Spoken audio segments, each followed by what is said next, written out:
ரமணாவில் மட்டும் எனக்கு அறிமுகம் நினச்சிட்டு இருப்பீங்க, கிடையாது. ரமணாவுக்கு முன்னாடி எனக்கு அவர் பரிச்சயம். ரசிகனா தேட்டரில் இருந்தது வேறு. அது உங்களை மாதிரி நானும் அவரை ரசிச்சிருக்கேன். கேப்டன் பிரபாகரன்லாம் 50-60 தடவை பார்த்துருப்பேன். டெய்லி நைட் ஷோ முடிஞ்சதுன்னா போய் உட்காந்துருவேன் அந்த தேட்டரில். திருப்பி திருப்பி பார்த்துட்டு இருப்பேன். நான் மட்டும் கிடையாது, அது மொத்த ஆடிட்டோரியமே ரிப்பீட். எல்லா டைலாகும் வர்றதுக்கு முன்னாடியே கிளாப் பண்ணிக்கிட்டே இருப்பாங்க. அந்த மாதிரி பார்த்துட்டு இருந்தேன். இன்னும் சொல்லப்போனால் ஒரு இன்றைக்கி நான் என்ன சொல்லுவாங்க, நீங்கள் வந்து உங்கள் படத்தில் வில்லன்லாம் ஹேண்ட்ஸமாக இருக்காங்க, வில்லன்லாம் ஹீரோவோட அழகாக இருக்காங்களே எப்படின்னு சொல்லி. ஆனால் வில்லனை வந்து ஒரு ஹேண்ட்ஸமாக ஒத்துக்கிறதுக்கு வந்து ஒரு ஹீரோவுக்கு வந்து ஒரு பெரிய நம்பிக்கை வேணும். நீங்கள் அதை யோசித்து பார்த்தீங்கன்னா அதெல்லாம் அந்த ட்ரெண்டில் ஆரம்பித்தவர் கேப்டன் அவர்கள் தான். கேப்டன் அவரோட வில்லன்கள்லாம் பார்த்தீங்கன்னா பயங்கர அழகாக இருப்பாங்க. அதுக்கு முன்னாடிலாம் அப்படி இருக்கவே மாட்டாங்க. அந்த ட்ரெண்ட் ஆரம்பித்தது கேப்டன் அவர்கள் தான். சத்யராஜ், சரத் சார் ஆகட்டும், இன்னும் நிறைய பேர் சொல்லிகிட்டே இருக்கலாம். அவரோட கம்பெனியில் அவர் அறிமுகம் செய்தவர் அவர் எவ்வளோ பெரிய இது. அதுக்கப்புறம் நான் கலைமணி சார்கிட்ட வந்து ஒர்க் பண்ணும்போது செட்டுக்கு போயிருக்கேன். கருப்பு நிலா செட்டு தான். அப்போ அவர் டைலாக் வந்து கலைமணி சார், நான் அசிஸ்டண்ட்டாக இருக்கும்போது செட்டில் போவேன். ஸோ மூலையில் இருக்கும்போது லைஃப்பில் ஃபஸ்ட் டைம் வந்து கேப்டன் நான் பார்க்குறேன். ஸோ அப்படியே பார்த்துட்டு இருக்கும்போது சும்மா சாதாரணமாக அப்படியே இருந்துகிட்ருப்பார். ஸோ நின்றுட்டு இருக்கும்போது என் முன்னாடி ஒரு பிளேட் வந்துச்சு, சின்ன டம்ளரில் இருந்தது. என்னென்னு பார்த்தா ஸோ மோர் அப்படின்னு நினச்சி குடிச்சு பார்த்தா ஹார்லிக்ஸ். என்னோட அது நம்ம ஒரு அசிஸ்டண்ட்டுக்கு ஹார்லிக்ஸ் நம்ம கொடுப்பாங்க ஒரு கம்பெனிலன்னு அப்படியே குடிச்சிட்டு, ஒருவேளை வேறு யாருக்கும் வாங்கினது மிச்சமா, சரி ஓகேன்ட்டு இப்படி போய் தனியாக குடிச்சு அந்த பக்கம் பார்க்குறேன். ஒரு பெரிய ஸ்டவ்வில் ஒரு பெரிய பேரலில் வந்து ஹார்லிக்ஸை உடச்சி உள்ளே கொட்டிகிட்டு இருக்காங்க. நல்லா ஊரில் ஹார்லிக்ஸ்னால் உடம்பு சரியில்லைன்னா வாங்கி கொடுப்பாங்க. அப்போ தான் அதையும் அப்படியே இந்த பக்கம் திரும்புறதுக்குள்ளே வீட்டில் இருக்கிறவங்க எல்லாரும் அப்படியே வாயில் போட்டு காலி பண்ணாங்க. வந்து ஹார்லிக்ஸ் வந்து ஒரு சினிமா கம்பெனியில், அதுக்கு முன்னாடி நான் கலைமணி சார்கிட்ட ஒரு 10 செட்டுக்கு போயிருக்கேன். அந்த மாதிரி நான் பார்த்ததே கிடையாது. ஹார்லிக்ஸ் ஆகட்டும், இளநீ ஆகட்டும், இது எல்லாருமே சொல்லியிருப்பாங்க. நான் கண்ணால் பார்த்துருக்கேன். சபரிமலை மாலை போட்டவங்கெல்லாம் வந்து கருப்பு நிலாவில் கோவாவில் ஷூட்டிங் நடந்துட்டு இருந்தப்போ அப்போ அந்த அவங்க சாப்பிட்டுட்டு இருக்கிற இடத்துக்கு வராரு கேப்டன். வந்து அவங்க பார்க்குறாரு. பார்த்துட்டு வந்து இவங்களுக்கு என்ன எதுவும் வைக்கலன்னா, இல்லை கேப்டன் அவங்க நான்வெஜ் சாப்பிட மாட்டாங்க, மாலை போட்டிருக்காங்களேன்னு. அவங்களுக்குலாம் பக்கோட போடி அப்படின்னு அப்போ சொல்கிறாரு. எனக்கு வந்து எப்படி ஒரு கேப்டன் ஒரு படத்தோட கதாநாயகன் தனக்கு என்ன வருது மட்டும்தான் பார்ப்பாங்க. ஃபுல்லாக எல்லாருமே சாப்பிடணுன்ட்டு அந்த வயிறு நிறையணும்னு நான் நிறைய விஷயம் கண்ணால் பார்த்துருக்கேன். அந்த ராஜபாதர் ஸ்ட்ரீட்டு கூட நம்ம பாண்டி பஜாரோட பேரல் ஸ்ட்ரீட் போகும்போது அந்த கம்பெனிக்கு நான் போயிருக்கேன். போயிட்டு இருக்கும்போது வெளியில் ஒரு 500 பேர் நிற்பாங்க. எப்பயுமே ஒரு 500 பேர் இருப்பாங்க. அப்போ கேப்டன் அவர்கள் வந்து அவர் கையால் அந்த பாக்கெட்டு சாப்பாடை கொடுப்பாரு. அதை நான் பார்த்துருக்கேன், எங்கனால பார்த்துருக்கேன். அந்த பக்கம் இருக்கிற மீடியேட்டர்ஸ் எல்லாருக்குமே அது ஒரு ஹப்பு மாதிரி இருக்கும். அந்த மாதிரி ஒருத்தரை நான் பார்த்தது நிறைய விஷயம். அந்த கேப்டன் பிரபாகரன் அந்த ஹெலிகாப்டர் ஷாட் அப்போ நான் இருக்கேன். அந்த டைமில் நான் கீழே இருந்தேன். அப்போ அதே மாதிரி சொன்னாங்க, டூப் போட்டு பண்ணிக்கலாம் அப்படின்ற மாதிரி சொன்னாங்க. அன்றைக்கி வந்து இவங்க 2 பேருமே வந்திருந்தாங்க, அண்ணியும் வந்திருந்தாங்க. அன்றைக்கி செட்டுக்கு ஒரு அம்பாசடர் காரில் வந்தாங்க, எனக்கு நல்லா ஞாபகம் இருக்குது. அன்றைக்கி அந்த பர்டிகுலர் ஷூட் அப்போ அவங்க இல்லைன்னு நினைக்கிறேன். அப்போ மட்டும் சொல்லிட்டாங்க வந்து, நீங்கள் வந்து அன்னிக்கிட்ட மட்டும் டூப் போட்டுதுன்னு சொல்லிவிடுங்க அப்படின்னு சொல்லிட்டு சொன்னேன். இல்லை கேப்டன் வேணாம், மாஸ்டர் ராக்கி ராஜேஷ்னு நினைக்கிறேன், அவர் சொன்னார் நான் வந்து டூப் போட்டு எடுத்துக்கலாம் அப்படின்னு. ஏன் டூப்புக்கும் ஒரு உயிர் தானே, அவனுக்கு மட்டும் 2 உயிராக இருக்குது அப்படின்னாரு. அதெல்லாம் அவங்கள பக்கத்தில் இருந்து எந்த மைக்கும் கேமராவும் இல்லாமல் காதால் கேட்கும்போது ஒரு பெரிய மிரட்சி உண்டாயிடுச்சு, ஒரு மரியாதை உண்டாயிடுச்சு. அதுக்கப்புறம் அந்த ஷாட் அவரே பண்ணார். ரொம்ப கஷ்டம், நீங்கள் நினைக்கிற மாதிரி கிடையாது. ஒரு ஹெலிகாப்டர்ன்றது இந்த பக்கம் வெயிட்டு போட்டால் இந்த பக்கம் அதுக்கு தகுந்த மாதிரி வெயிட் போடணும், இல்லைன்னா அன்பேலன்ஸ் ஆகி ஹெலிகாப்டர் வந்து அது மேலே இதாக ஆரம்பிச்சிடும். இப்போ இருக்கிறதுல ரொம்ப ஸ்ட்ராங்கு. அந்த மாதிரி இருக்கும்போது கேப்டனோட வெயிட்டை மெஷர் பண்ணி அதுக்கு தகுந்த மாதிரி இந்த பக்கம் ஒரு வெயிட் வச்சு அதை பேலன்ஸ் பண்ணி இங்கேருந்து போனால் நீங்கள் ஒரு 20 அடிக்கு மேலே தான் அவர் கேப்டனுக்கு தெரியும். அதுக்கப்புறம் போனால் ஒரு உருவம் தெரியும். இங்கேருந்து ஒரு ஜூம் எவ்வளோ ஃபாலோ பண்ண முடியுமோ அவ்வளோதான் தெரியும், அதுக்கு மேலே தெரியாது.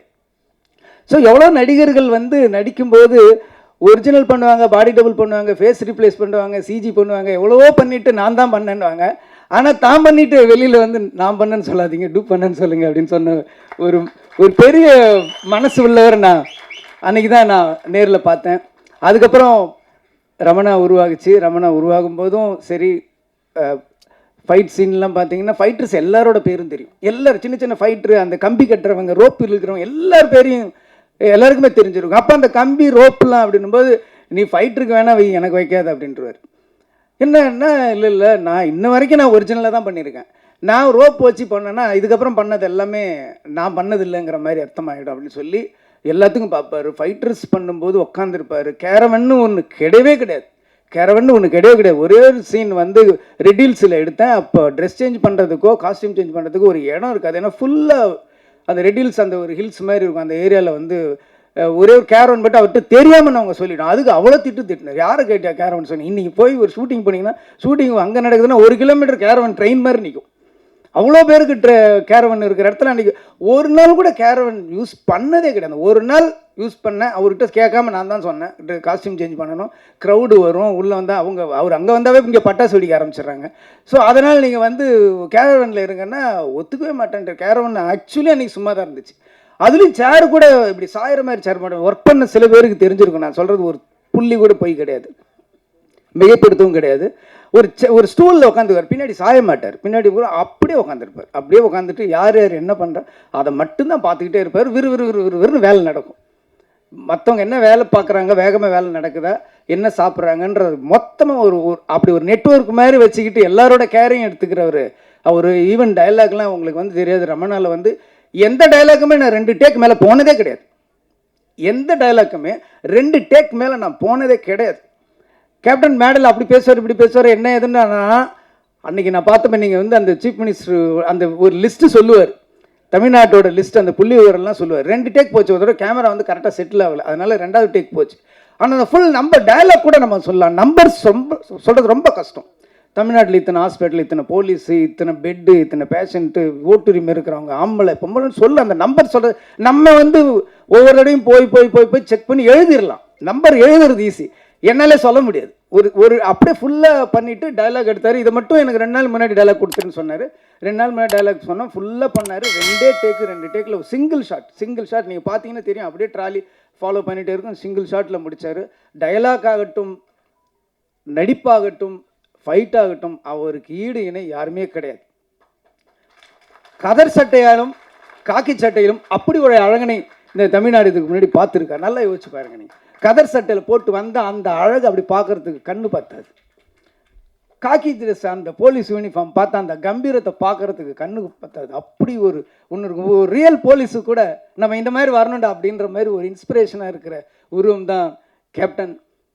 நிறைய பண்ணார். அதுக்கப்புறம் என்னுடைய திருமணத்துக்கும் வந்தார்.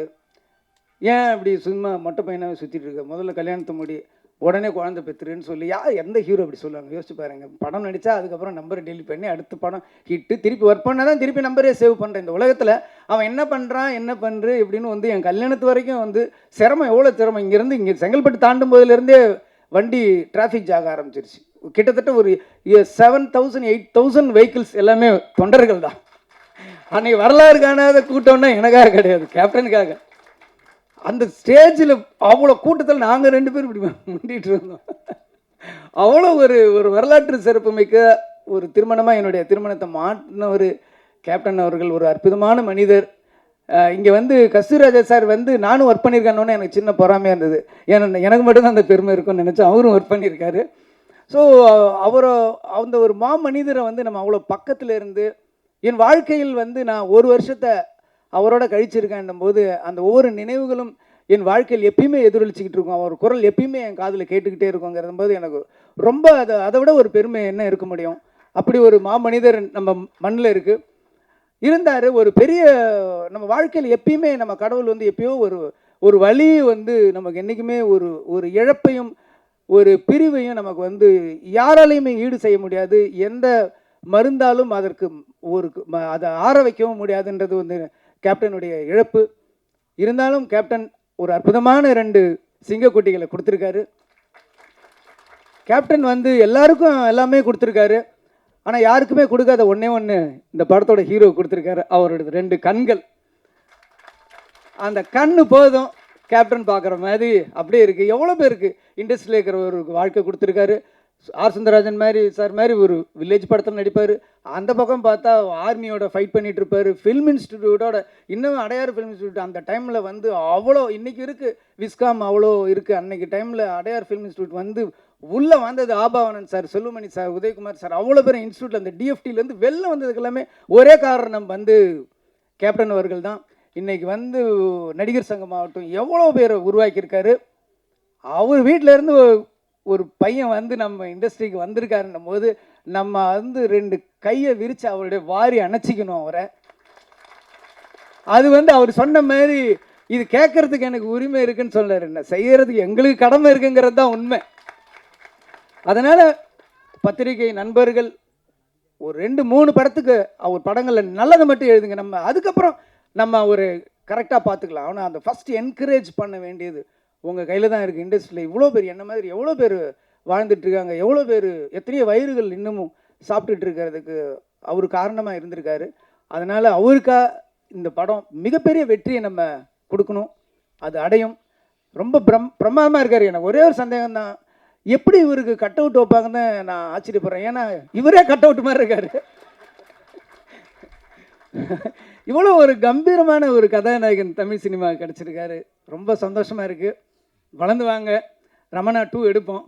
திருப்பியும் வந்து நம்ம கேப்டனை வந்து நம்ம காட்டுவோம். இந்த படம் ரொம்ப அற்புதமாக இருக்குது. யானை வச்சு பண்ணியிருக்காரு. யானையும் ஒரு சிங்கம் நடித்த மாதிரி தான் இருந்துச்சு எனக்கு பார்க்கும்போது. கள்ளழகர்லேயும் கேப்டன் அவர்கள் வந்து யானையோட நடித்தார். அப்போ ஒரு இன்டர்வியூக்குள்ள நான் படித்த ஞாபகம் இருக்குது. நான் வந்து யானை வந்து அப்படியே ஒரு குழந்தை மாதிரி பிஹேவ் பண்ணுது, நானே ஒரு யானை வாங்கலான்னு இருக்கேன் அப்படின்னு ஏதோ ஒரு இன்டர்வியூவில் அவர் சொன்னது மாதிரி நான் படித்த ஞாபகம் இருக்குது. அவ்வளோ ஒரு அற்புதமானவர். இன்னும் சொல்லப்போனால் ரொம்ப கடினமான உழைப்பாளி. சேலத்திலேருந்து ஒரு இதுலேயும் நான் பத்திரிகையில் படித்தேன், சேலத்திலேருந்து ஊட்டிக்கு பைக்லேயே ஷூட்டிங்க்கு போனார் அப்படின்லாம் நான் படிச்சிருக்கேன். அவ்வளோ கடுமையான உழைப்பாளி. உழவன் மகன் படத்தில் வந்து ஏவிஎம் ஸ்டுடியோவில் 2 ஃப்ளோரில் வந்து ஒரு ஃப்ளோரில் வந்து ஃபைட் எடுத்துகிட்டு இருக்காங்க. ரிலீஸ் ஃபிக்ஸ் பண்ணியாச்சு. ஒரு ஃப்ளோரில் வந்து ஃபைட் எடுத்துகிட்டு இருக்காங்க, இன்னொரு ஃப்ளோரில் வந்து சாங் எடுத்துகிட்டு இருக்காங்க. ஸோ இங்கே ஒரு யூனிட், இங்கே ஒரு யூனிட் இருக்குது. இங்கே ஃபைட் பண்ணுறாரு, அங்கே போய் சாங் நடிச்சிட்டு வர்றாரு. 2 பேர் மாற்றி ஒரு 4-5 டேஸ் கூட நடித்தவங்க ராதா இவங்க எல்லாமே மயங்கி விழுந்துட்டாங்களாம். அப்போவும் ஹார்ட் ஒர்க் பண்ண ஒரு அற்புதமான ஒரு ஸோ கேப்டன் வந்து எல்லாத்துலேயுமே ஒரு 100 மார்க் வாங்கினவர். உழைப்புலையும் சரி. நீங்கள் வந்து கேப்டனை வந்து வீட்டில் பார்த்துருப்பீங்க, நாங்கள் பக்கத்தில் செட்லேயே பார்த்துருக்கோம். அவர் அளவுக்கு நீங்களும் கடினமாக உழைக்கணும். அதே அளவுக்கு புகழ் கொடுக்கறதுக்கு தமிழ் மக்களும் ரெடியாக இருக்காங்க. எல்லாரும் அவருக்கு வாழ்த்துக்களை சொல்லணும். நீங்களும் இந்த படம் மிகப்பெரிய வெற்றி அடையணும். இந்த படத்தோட இயக்குனர், ஒளிப்பதிவாளர் எல்லாருமே நல்லா பண்ணியிருக்கீங்க. எல்லாருக்கும் என்னுடைய வாழ்த்துக்கள். படம் மிகப்பெரிய வெற்றி அடையணும்னு சொல்லி நான் இறைவனையும் கேப்டன் அவர்களையும் வேண்டிக் கொள்கிறேன். நன்றி.